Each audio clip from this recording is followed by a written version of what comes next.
ம் ஆரம்பிக்கலாம். ஆரம்பிச்சலாமா? ம் நம்முடைய கிராமத்தில், ஆக்கூர் கிராமத்தில் பனை விதைகள் பற்றிய விழிப்புணர்வை நம்முடைய பசுமைப்படை முன்னெடுத்திருக்கு. அதனுடைய நண்பர்கள்லாம் நம்ம இணைஞ்சிருக்கோம். பனை விதை எந்தளவுக்கு முக்கியத்துவன்றது ஒரு சிலருக்கு தெரியாமல் இருக்கும். பெரியவங்களாம் கேட்டால் பனை விதையிலேருந்து நமக்கு கல் கிடைக்கும்.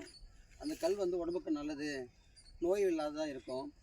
இன்றைக்கி இருக்கக்கூடிய மது போதைகள் நமக்கு மிகப்பெரிய பின்னடைவும் நோயையும் தரக்கூடியதாக இருக்கும். ஆனால் இந்த பனை கல் என்பது உடலுக்கு ஆரோக்கியமானதாக இருக்கும்னு சொல்லி சங்ககாலம் தொட்டு இந்த கல் குடிக்கிறது, கல் அருந்தது அப்படின்றது மிகப்பெரிய ஒரு கலையாக, பண்பாடாக பார்த்து வந்தது. உண்மையிலே அரசாங்கம் இந்த மதுவை ஒழித்து விட்டு இந்த பனம் கல்லை கொண்டு வந்தால் மக்கள் ஒரு விழிப்புணர்வாக இருக்கும், அவருடைய உடல் ஆரோக்கியமாக இருக்கும் அப்படின்னு நம்ம சொல்கிறோம். இதில் சில சுண்ணாம்புகள்லாம் கலக்காமல் நம்ம நேரடியாக சாப்பிடும்போது அதுக்கு நமக்கு நல்ல ஆற்றல் கிடைக்கும்.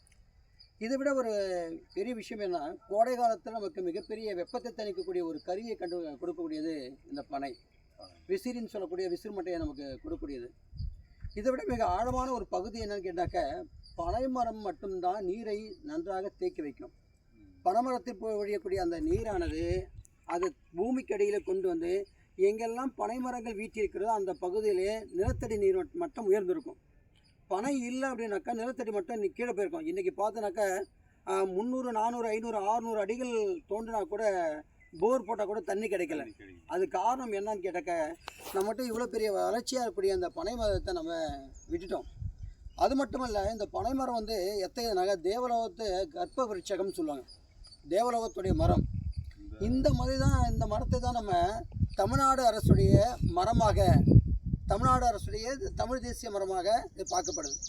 இதில் இன்னொரு விஷயம், நம்ம பல மரங்களை நம்ம விட்டு இன்றைக்கி இந்த மரத்தை நம்ம கொண்டு வரனாக்கா அது அடிப்படை காரணம் என்னன்னாக்க, நம் நாட்டில் குறிப்பாக தமிழ்நாட்டில் 2000 ஆண்டுகளுக்கு முன்படி இருக்கக்கூடிய இலக்கியங்களாக இருக்கக்கூடிய 8 தொகை 10 பாட்டுடைய நூல்களுடைய இலக்கியங்கள் எல்லாம் நமக்கு இன்றைக்கி கொண்டு கொடுத்துருக்கு, பிள்ளைங்க படிக்கிறதுக்கு பயன்பட்டுருக்குனாக்க அது முக்கிய பங்கு இந்த பனை மரத்துடைய அந்த ஓலைகள் தான், பனை ஓலைகள் தான். இந்த நற்றிணை, நற்றிணை, குறுந்தொகை, 500, 18 பரிபாடல், கலித்தொகை, இந்த 8 தொகை நூல்கள், 10 பாட்டு நூல்கள் இருக்கக்கூடிய நூல்கள் தான், இந்த ஓலைச்சுவடிகள் தான் ஓலைகள் எழுதி பாடல்கள் எழுதி வைத்திருந்தார்கள். அதை தான் இன்றைக்கி நம்ம படிச்சுட்டு இருக்கோம்.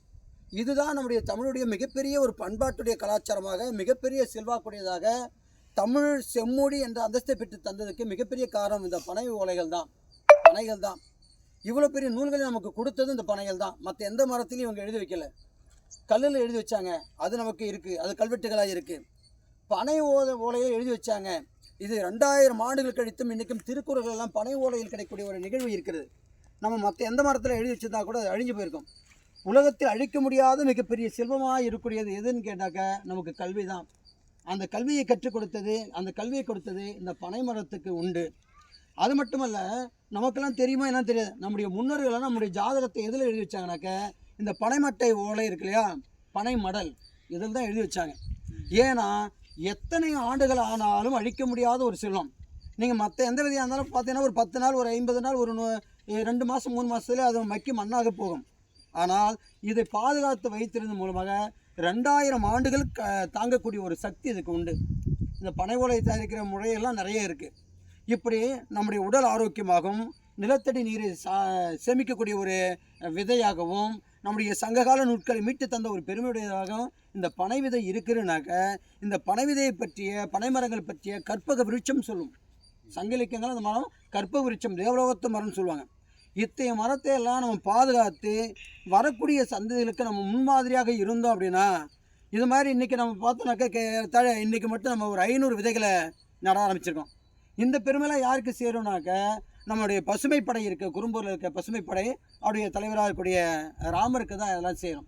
இது ஊரில் இருக்கக்கூடிய எல்லா இளைஞர்களும் இது ஒன்று சேர்ந்து இது நமக்கானது, நம்மளுடையது, நம்முடைய சந்ததிக்கானது அப்படின்னு நினச்சா மட்டும் இது சாத்தியமாக இருக்கும். அந்த ஈடுபாட்டில் தான் கடந்த 6 மாதம் 1 வருடமாக பனை விதை செய்யக்கூடிய சேகரிப்பில் வீட்டிருக்கோம். இன்றைக்கி அது நடவு செய்யக்கூடிய ஒரு விலையில் இருக்கும். இந்த பணிகளும் அரசாங்கம் செய்யக்கூடிய பணிகள்.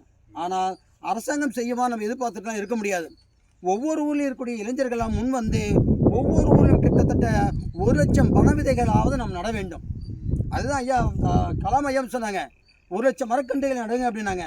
நம்ம 1,00,000 மரக்கன்றுகளை அது பனை விதைகளாக நடுவோம் என்று உறுதிமொழி ஏற்றுக்கொண்டு இந்த வாய்ப்பு நமக்கு இங்கே நல்கி இருக்கிறது, கால சூழல் நல்கி இருக்கிறது.